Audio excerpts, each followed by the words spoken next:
addressing the gathering under the caption Unity, Territorial Integrity and Sovereignty, what His Excellency the President said.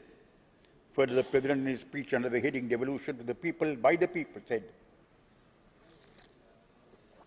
people in their own localities must take charge of their destiny and control their politico-economic environment.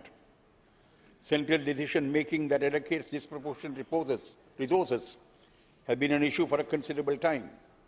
In addition, it is axiomatic that devolution also needs to address issues relating to identity as well as security and socio-economic advancement without over-reliance on the center.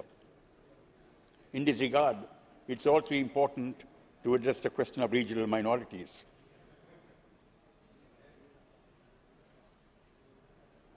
Then under the heading, sir, some concluding thoughts. This is what His Excellency the President had to say. Any solution must be seen as one that stretches to the maximum possible devolution without sacrificing the sovereignty of the country. Given the ground situation, given the background to the conflict, it therefore behoves on particularly the majority community to be proactive in striving for peace, and there must be a demonstration of a well-stretched hand of accommodation. Any solution must therefore address these expectations as well. The role of the APRC, as well as a panel of experts, is to fashion creative options and satisfy the maximum expectations that I had enumerated earlier, as well as provide a comprehensive approach to the resolution of the national question. Everybody, the President said. What he has said is in perfect consonance with what has been said on behalf of the Indian government, what has been said on behalf of the co-chairs, and what has been said by the Assistant Secretary of State for the US. The panel of experts have come up with their report. There were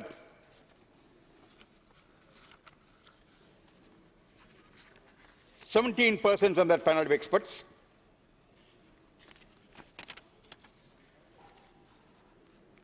Five of them were Sinhalese, 4 of them were Tamils, and with 1 Muslim. 11 of them have come up with a majority report,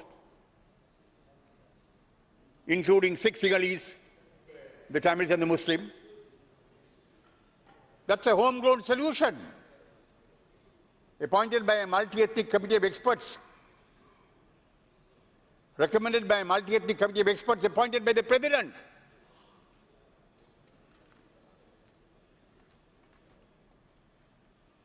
What's your difficulty in adopting that report, in framing a solution?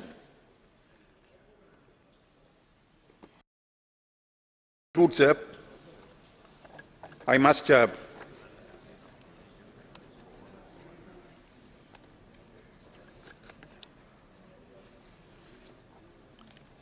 also refer to the fact that bilateral talks have taken place between the government of Sri Lanka and the TNA, which commenced in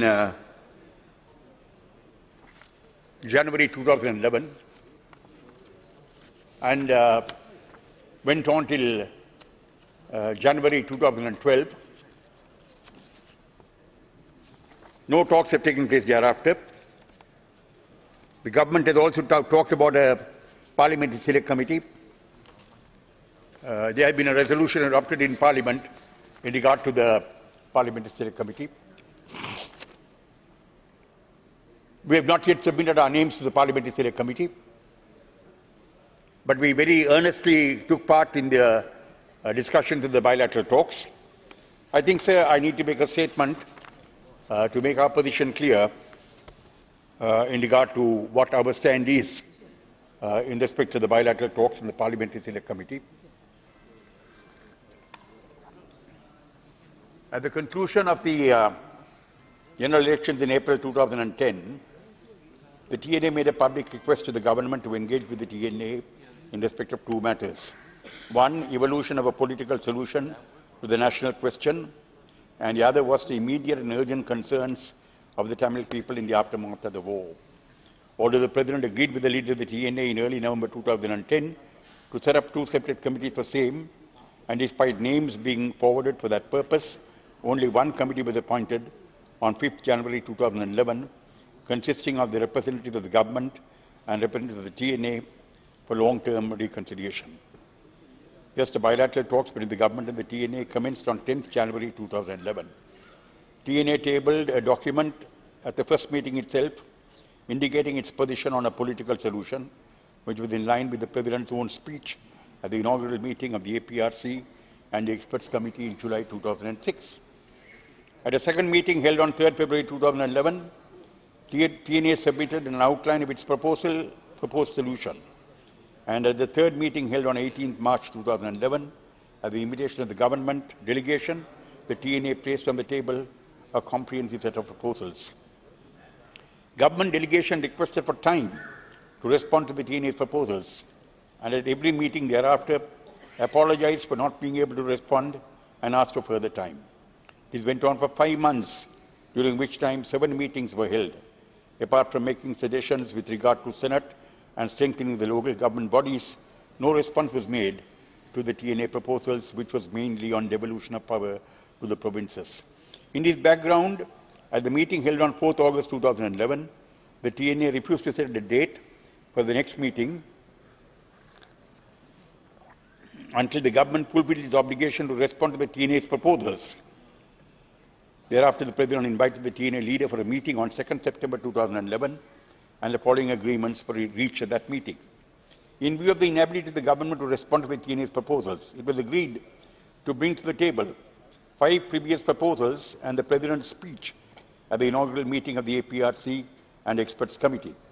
The bilateral talks will recommence and continue on the basis of these documents. Once a measure of consensus is reached on substantive issues of the bilateral talks, that agreement will be taken before the Parliamentary Select Committee, either as the government's proposals or as the government TNA agreement. The TNA would join the Parliamentary Select Committee at that point of time. Now, the 5 documents referred to, sir, is that since the 13th Amendment was considered inadequate, various presidents after the enactment of the 13th Amendment had taken various steps to improve on the 13th Amendment. There was the Mangala Munasiga Select Committee during the time of President Premadasa. There were the 3 constitutional proposals of 1995, 1997 and 2000 during the time of President Chandrika Bandaranaga Kumaratunga. There was a speech made by the President to the inaugural meeting of the APRC and the Experts Committee. And there was a majority Experts Committee report appointed, a majority of a committee appointed by the President himself, President Mahinda Rajapaksa himself. There was a majority Experts Committee report. And these were the documents that we wanted brought into the process in view of the failure on the part of the government to deliver its own response. Bilateral talks commenced on 16 September 2011, and the above agreement was minuted and later confirmed at a subsequent meeting on 20th October 2011. TNA also engaged in the formulation of the terms of reference for the PSC, and the motion for same appears on the order book of Parliament of 10th October 2011. The committee also identified the substantive issues that need a discussion, prepared a timetable for same, and met on 3 dates in December 2011, at which the devolution of land powers to the provinces was discussed. Thereafter, 3 dates, 17th, 18th and 19th of January 2012, were fixed to continue with the dialogue. Government delegation failed to turn up for talks on 17th, 18th and 19th of January 2012, insisting that the TNA must first nominate its members to the PSC, contrary to the agreements previously reached. With this, the bilateral talks came to an end. Thereafter, 2 attempts were made to break the deadlock. First was a discussion held on 27 January 2012 between the leader of the TNA and 3 members of the government delegation, at which it was agreed that the TNA would nominate names to the PSC simultaneously with the commencement of bilateral talks, but that the PSA would be convened only after consensus is reached at the bilateral talks. This agreement was reduced to writing and apparently given to the President for approval, which did not materialize. Thereafter, another attempt was made by the Leader of the Opposition in May 2012.